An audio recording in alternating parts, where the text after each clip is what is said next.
Brought to you by KR Mangalam University.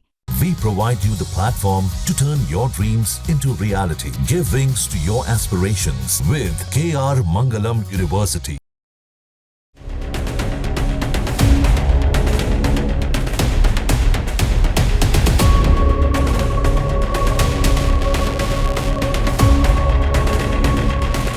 इस समय Iran के सर पर बदले का खून सवार हो चुका है। ईरान अपने देश पर हुए हमलों के बाद अब इजराइल पर जबरदस्त हमले की तैयारी कर चुका है। मिडिल ईस्ट में तनाव अब चरम पर पहुंचता हुआ इसी के साथ दिखाई पड़ रहा है। ईरान ने अब 100 से ज्यादा हथियारबंद ड्रोन्स के साथ इजराइल की तरफ रवाना कर दिए हैं। ये जानकारी खुद इजराइल की तरफ से जारी की गई है।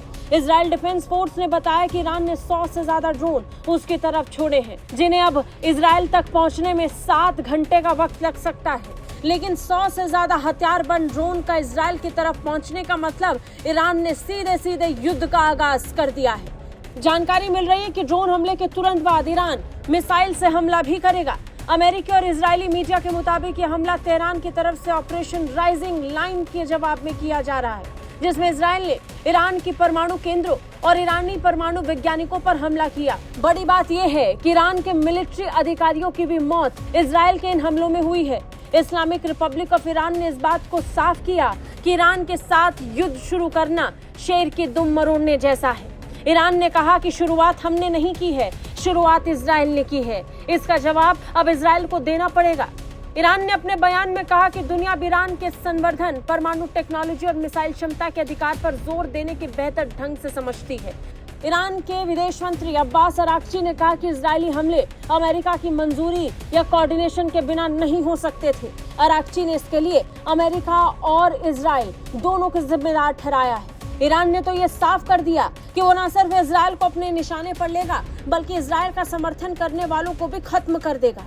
अराक्ची की चेतावनी सीधे सीधे अमेरिका की तरफ। अराक्ची ने कहा कि शासन के मुख्य समर्थक के रूप में संयुक्त राज्य अमेरिका को इस लापरवाह साहसिक कार्य के खतरनाक परिणामों के लिए जवाबदेह ठहराया जाएगा। इजराइल डिफेंस फोर्स ने इस बात की पुष्टि की है कि ईरान ने परमाणु स्थल पर हमले के जवाब में इजराइल पर 100 से ज्यादा ड्रोन दागे हैं। आईडीएफ ने ये स्पष्ट नहीं किया है कि वो इजराइल कब पहुंचेंगे, लेकिन आईडीएफ ने इतना जरूर कहा कि ऐसे ड्रोन को इजराइल पहुंचने में कई घंटे लग सकते हैं। 5 से 7 घंटे का वक्त का जिक्र भी किया गया। आईडीएफ प्रवक्ता एफडी ड्रेफिन ने सुबह एक प्रेस कॉन्फ्रेंस की और इसी प्रेस कॉन्फ्रेंस में उन्होंने बताया कि ईरान ने हाल के घंटों में इजराइल की ओर 100 से ज्यादा ड्रोन लॉन्च किए हैं। उन्होंने ये भी बताया कि 200 से ज्यादा आईडीएफ विमानों ने 330 से ज्यादा गोला बारूद के साथ ईरान में 100 से ज्यादा ठिकानों पर हमला किया है। ईरान पर हुआ इजराइल की तरफ से ये अब तक का सबसे बड़ा हमला बताया जा रहा है, क्योंकि इस बार कुछ मिलिट्री बेसेस ही इनके निशाने पर नहीं थे, बल्कि मिलिट्री अधिकारी भी थे। बता दें, अब ड्रोन्स के जरिए से ईरान इजराइल के साथ जंग का आगाज कर रहा है। इसके साथ ही ये साफ कर चुका है मिसाइल हमलों के साथ भी इजराइल को मुंह तोड़ जवाब देगा। यानी ईरान की तरफ से बदले की शुरुआत अब हो चुकी है।